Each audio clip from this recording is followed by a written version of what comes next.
भगवान शिव की अविरल भक्ति प्राप्त करने का मौका।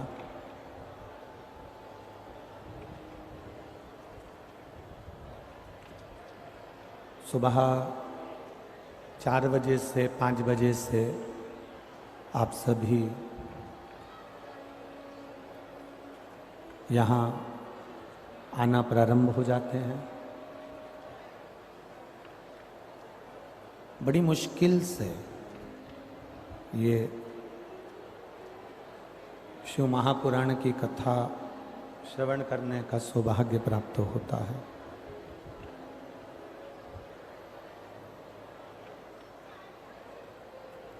जब इतनी मेहनत कर कर, इतना परिश्रम कर कर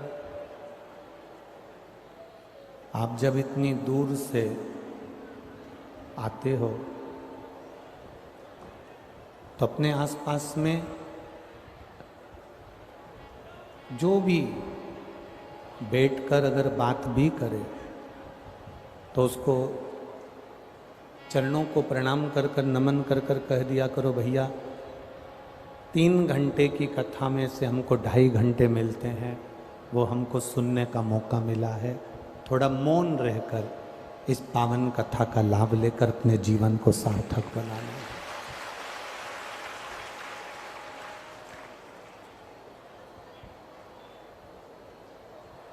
जीवन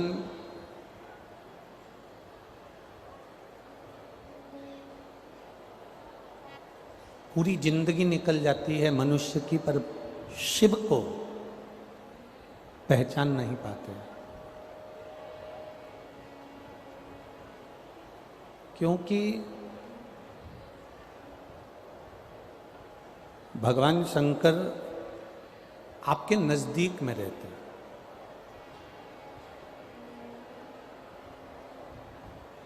एक बहू तुम्हारे साथ में रह रही है और एक बहू दूर रह रही है। एक बहू तुम्हारे पास में है, तुम्हारे साथ में है, और एक बहू तुमसे दूर है। जो बहू तुम्हारे नज़दीक में रह रही है, तुम्हारे साथ में रह रही है, तुम्हारे पास में रह रही है, तुम उसको पहचान नहीं सकते।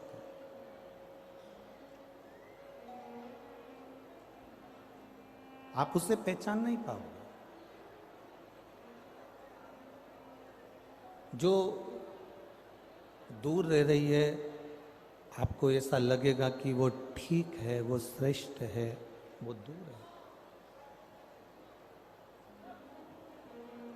जो नजदीक है, जो हमारे करीब है, जो हमारे पास है,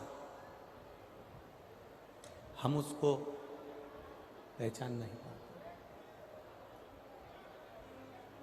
ब्रह्मा ब्रह्मलोक में रहते हैं, भगवान विष्णु वैकुंठ लोक में रहते हैं, और भगवान शिव मृत्यु लोक में रहते हैं।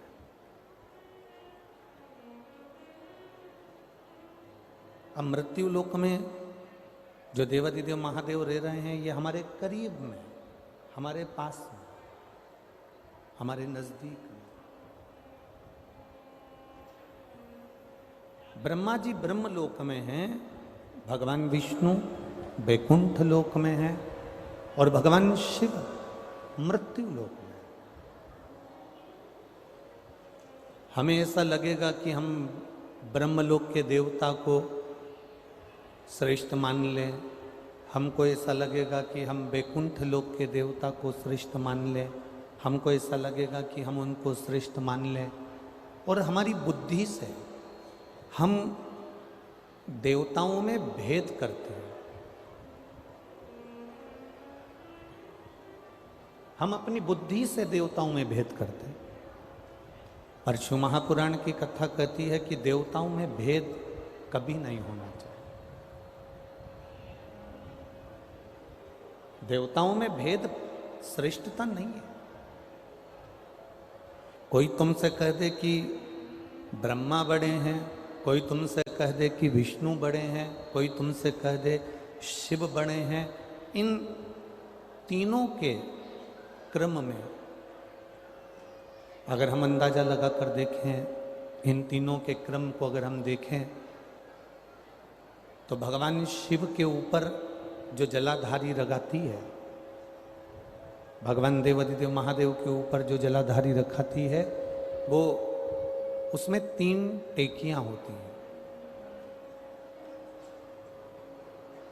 और 3 टेकी के ऊपर हम जलाधारी को रख देते हैं।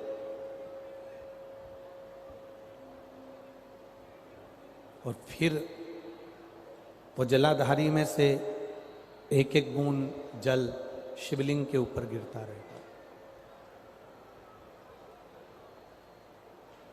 ब्रह्मा, विष्णु, महेश, ये 3 जो टेकियां हैं, ये हमसे कहती हैं, ये ब्रह्मा, ये विष्णु, ये महेश, और उस पर रखी हुई जलाधारी में से एक एक बूंद जो पानी नीचे गिर रहा है, वो ये दर्शाता है कि ये तीनों अलग नहीं हैं, ये तीनों एक हैं और इनका संगठन है।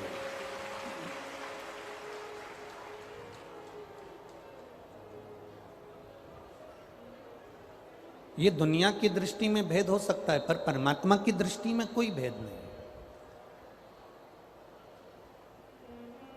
आप लोगों में कितने लोग मोटरसाइकिल से चलते हैं? कितने लोग मोटरसाइकिल चला लेते हैं? जरा हाथ उठाओ तो जरा। चलाते? आप में से कितने लोग हैं जो 4 व्हीलर गाड़ी चला लेते हैं? है ना? तो 4 व्हीलर गाड़ी चलाते हो, 2 व्हीलर गाड़ी चलाते हो, या तुम अपनी गाड़ी से जाते हो, शाम के समय पर, रात्रि के समय पर आप जब दतिया से भोपाल के लिए जाओ, दतिया से या ग्वालियर के लिए जाओ, दतिया से या झांसी के लिए जाओ, या दतिया से ओरछा के लिए जाओ, जब तुम्हारी मर्जी पड़े तुम रात्रि के समय पर जाना, तो चलते चलते आपको ये दिखेगा कि गाय, बछड़े, बैल, नंदी एक जगह पर एकत्रित होकर रोड पर बैठे हैं। बोलो देखा है कि नहीं देखा? जम के तो बोलो जरा, देखा है ना सबने कि गौ माता रोड पे आकर बैठ गई, अकेली नहीं बैठी है, उसके साथ में 2-4 होते हैं। चींटी को देखना, कभी अकेली नहीं दिखेगी, चींटी के साथ में उसके पूरा कुटुंब होता है। चींटे को देखना, चींटे के साथ पूरा परिवार होता है। जलाशय में मछली को देखना, मछली के साथ में पूरा परिवार होता है।